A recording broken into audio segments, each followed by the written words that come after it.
Shalom kawan-kawan dan Bapak Ibu, bertemu kembali pada kesempatan yang sangat baik ini dan salam sejahtera untuk semua. Om Swastiastu, Namo Buddhaya dan salam kebajikan. Saya berharap semoga semua kawan-kawan dan Bapak Ibu sudah menggunakan hak pilih hari ini untuk memilih kepala daerah, dan juga saya sebagai warga negara Indonesia sudah menggunakan hak pilih saya. Ini dia kawan-kawannya dan Bapak Ibu semuanya.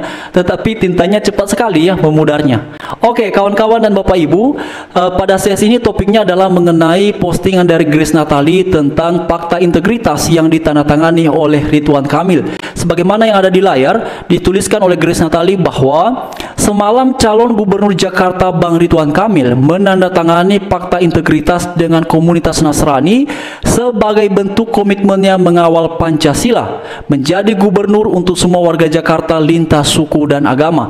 Lebih lanjut dalam tulisan ini, Grace Natali juga memaparkan beberapa komitmen dalam fakta integritas tersebut. Yang pertama adalah mempermudah perizinan rumah ibadah semua agama.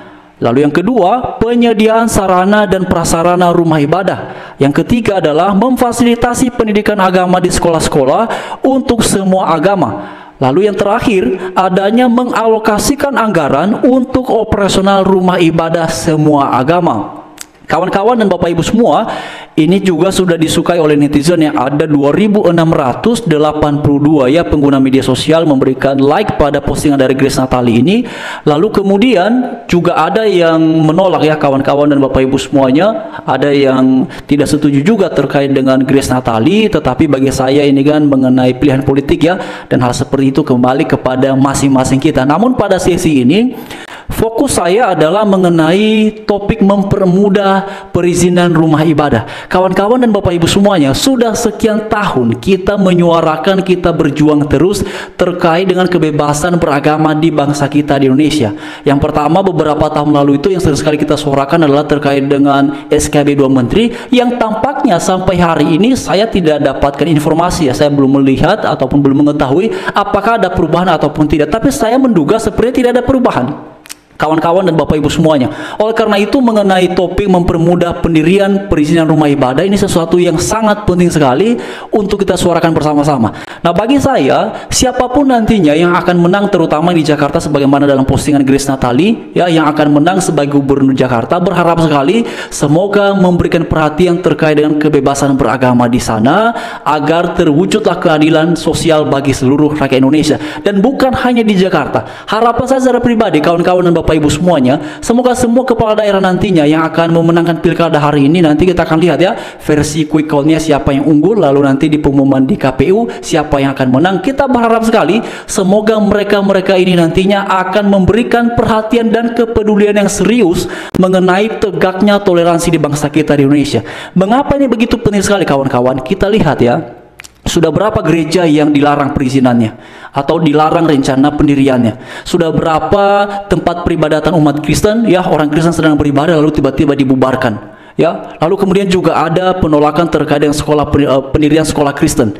Jadi kawan-kawan dan Bapak Ibu semuanya, ini sudah terjadi. Bahkan beberapa waktu yang lalu ada ASN, ini seorang ASN loh ya, melarang tetangganya untuk beribadah karena alasannya itu tidak ada izinnya. Padahal beribadah itu tidak memerlukan izin, kecuali kalau mau bangun tempat ibadah, misalnya gereja, maka di situ diperlukan izin, tetapi tidak untuk beribadah. Jadi itu sebabnya mempermudah pendirian rumah ibadah ada hal yang penting sekali.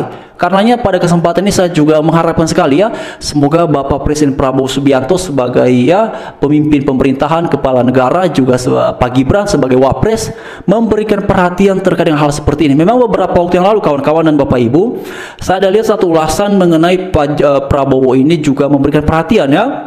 Jadi katanya ada beberapa orang yang disebut itu ya sebagai utusan khusus presiden dalam hal tugasnya itu diantaranya adalah mengenai toleransi dan juga moderasi. Ya, berharap sekali semoga ini benar-benar terrealisasi agar toleransi di bangsa kita di Indonesia ini benar-benar dirasakan oleh semua warga negara Indonesia apapun yang menjadi latar belakang agamanya. Karena kawan-kawan dan Bapak Ibu semuanya, satu hal yang tidak bisa kita pungkiri bahwa korban intoleransi selama ini itu kerap kali kita temukannya adalah saudara-saudari kita yang beragama Kristen.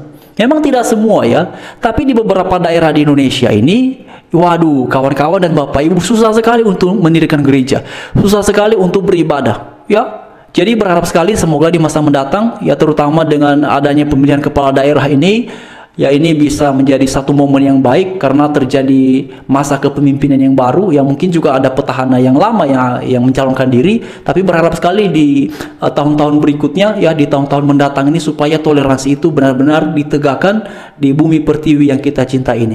Karena begini ya kawan-kawan dan Bapak Ibu semua, bukankah kita ini semua percaya, sama-sama mengakui Pancasila sebagai dasar negara, dan sama-sama mengakui bahwa Indonesia itu bukan negara agama tetapi negara beragama. Karena itu ada banyak agama ya di bangsa kita di Indonesia, bukan hanya satu, bukan hanya dua, bukan hanya tiga.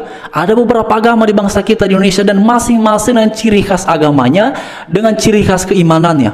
Nah, karena hal beragama ini adalah hak yang melekat pada tiap-tiap warga negara, harusnya ketika ada warga negara yang sulit ya dalam hal beribadah, yang mana itu adalah haknya, maka disinilah negara perlu untuk turun tangan, memberikan kemudahan, memberikan solusi pada warganya agar hak itu diperoleh secara utuh.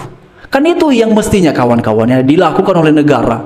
Ya, melalui siapa? Ya, melalui pemerintahan yang ada, melalui aparatur negara ini.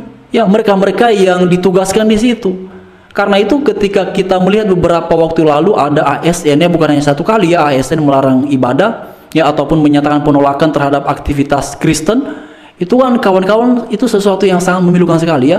Terakhir itu kan yang cukup ramai adalah yang di salah satu daerah ya yang di Indonesia ini, yang ASN ya, dia larang tetangganya untuk beribadah karena katanya tidak ada izinnya. Lalu juga ada ASN yang menolak rencana pendirian sekolah Kristen, dan dia dalam suatu video yang cukup ramai itu kawan-kawannya, wah dia menggebu-gebu ngomong ya panjang lebar.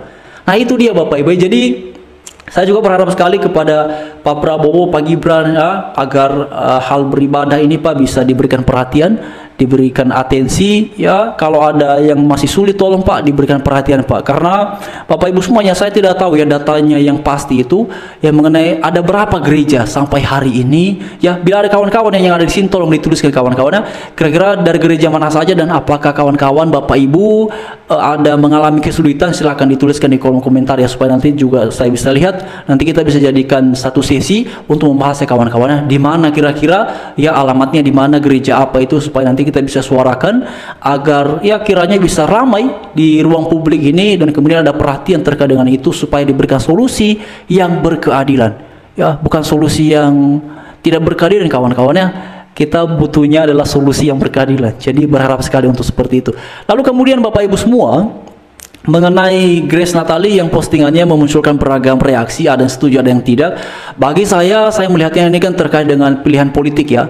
Karena kan ini kita memasuki tahun-tahun politik ya, musim-musim politik, jadi masing-masing warga gereja pun tentu ada beragam pilihan politiknya, ada beragam ya penilaian terhadap oknum-oknum ini, para paslon ini. Jadi saya melihat itu sesuatu yang sangat lumrah sekali, dan itu kembali kepada masing-masing kita. Tapi jangan lupa kawan-kawan, ya penting sekali untuk membahas, mempermudah perizinan rumah ibadah. Karena ini sudah kita suarakan sekian waktu yang lalu, sudah sekian tahun, dan belum ada perubahan signifikan ya sampai saat ini, terutama SKB 2 Menteri ya. Apakah nanti di era kepemimpinan Pak Prabowo dan Pak Gibran akan ada perubahan? Kita harapkan seperti itu, karena kan sudah ada pergantian Menteri Agama ya. Jadi kita lihat saja nanti ke depan ini apakah diberikan atensi mengenai hal seperti ini, dan semoga ya dari organisasi-organisasi gereja arus nasional seperti PGI, PGLI ya, dan organisasi gereja lainnya juga melihat momen yang baik ya, menyampaikan aspirasi kembali kepada pemerintahan yang baru terkait dengan SKB 2 Menteri tersebut. Jadi semoga kawan-kawan dan Bapak Ibu semuanya ada perubahan di masa mendatang, dan hal toleransi benar-benar terwujud di bangsa kita di Indonesia. Terima kasih, Tuhan memberkati dan menyertai kita semuanya.